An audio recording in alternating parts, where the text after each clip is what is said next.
Zaista može da sede posle postavke zuba. Kako da ne. A to što ste me zaboravili prošli put, to sam vas već oprostila.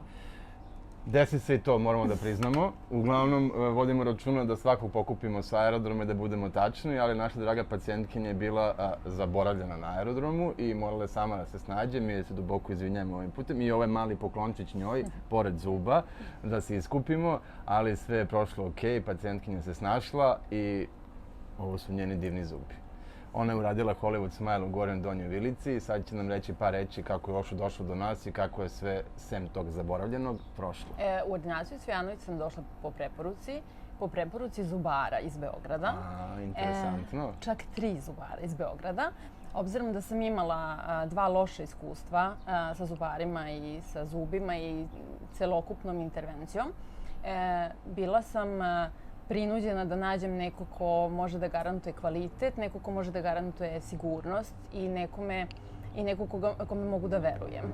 3 zubara su preporučila istu ordinaciju Cvijanović. To su lokalni zubari, pošto je pacijentka inače iz Švedske, da se razumemo, a ovo su kolege, pozdrav puno za kolege, hvala na preporuci.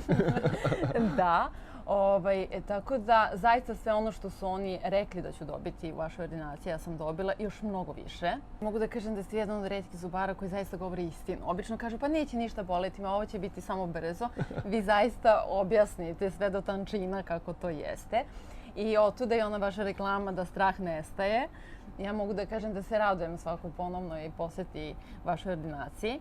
Hvala. I redovno ću vas posećivati. A imate i nekoliko novih slučajeva koji će doći preko mene, koji su se oduševili zato što znaju da sam... Znači, ovo će sad biti preporuka od pacijenta, a ono su bile preporuke od kolega.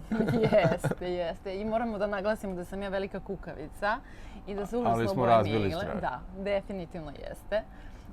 Tako da sve je zaboravljeno i ono što ste mi zaboravili i sve ostalo. Sada sam zaista srećna i zaista sam zadovoljna sa mojim novim zubima. Super. Novi osmeh, divni zubi. Hvala puno.